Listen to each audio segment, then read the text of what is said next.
What's up, everybody? Welcome back to racingdudes.com. Welcome back to another one of our Kentucky Derby profiles. In this video, we're going to talk about the Bob Baffert trained Potente. I'll put him up on the screen now. Potente, no starts as a 2-year-old, so unraced at 2, starts all at 3. 3 starts, 2 wins, 1 second. Pretty good resume here for Potente, a horse that seemingly getting better with each start. Let's talk about those starts now.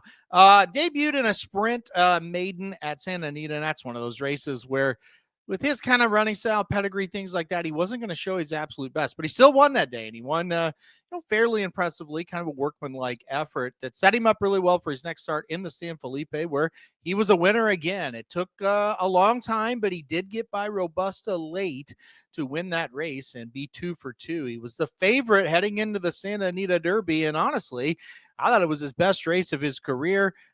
He does get second in that race, though, to So Happy catches him late there. Kind of mid-stretch, really, and kind of puts him away. So 3 races, he getting better with each and every start. The maiden, kind of a low 70s buyer, pops up to an 89 buyer when stretching out for the first time in the San Felipe, and then Santa Anita Derby, a 95. So logical progression, getting better as the distances get longer. Is it because of the pedigree? Well, maybe. He's by into mischief out of an awesome, again, at mare. So, I think a 1.25 miles should be fine for this horse. 1 1/8 looked fine on paper, really. And I thought he did run fine going 1 1/8 miles, just got beat by a horse that might just be a little bit better, talking about So Happy. But, pedigree wise, should be just fine.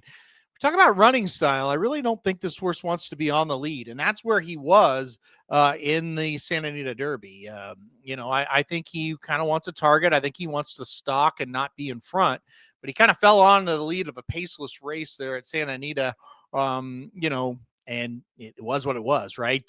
I do think, though, he's better when kind of coming from a little bit out of it, but I think he's a stalker for sure in the Kentucky Derby. And if, like I said, there's no pace that really materializes, maybe they try to just send him out towards the front again, and see if he can, I don't know if take him gate to wire, but sit in the kind of that top flight of horses and try to kick on from there. I have no idea at this moment what that pace will look like, but I do think he will be around to kind of, whether it be 2nd through 6th, somewhere around in there is kind of where I think Potente will ultimately land. When you look at negatives on this horse, no starts as a 2-year-old, which is becoming, less and less of a thing that you really have to worry about, but still it is something. There's not a ton of foundation on this horse. And I think just overall, the Southern California horses in general, they seem to be a little bit of a cut below.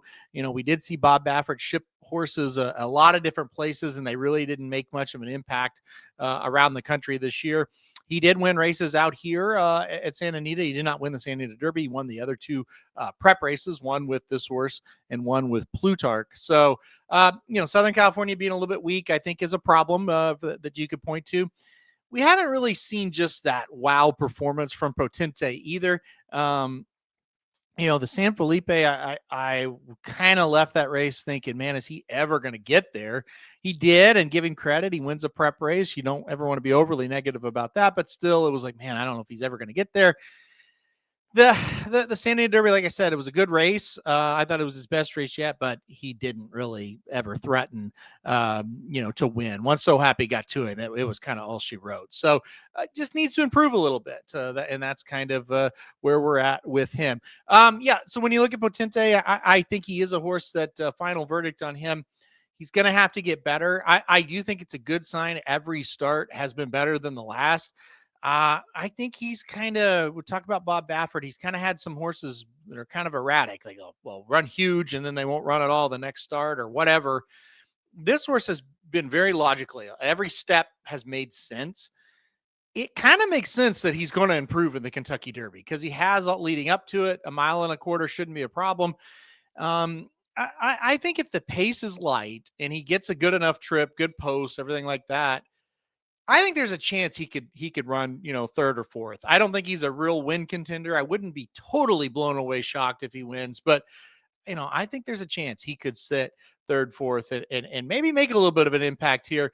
Overall, not one I'm interested in to win. Maybe underneath. This is a horse, if he continues to improve, is going to be there. All right, guys, I'll do it for this video. Hit that like button if you like. Hit subscribe if you really like. Want to get alerted anytime we do videos like this. Make sure to go to racingdudes.com and check out the Kentucky Derby Betting Bible, 2-day betting Bible covering the Kentucky Oaks and the Kentucky Derby. Make sure to check that out over at racingdudes.com. If you want to support the site, that is the best way to do it. Go buy the betting Bible right now. All right, guys, thanks everybody for watching, and stay tuned to the site for more Kentucky Derby coverage.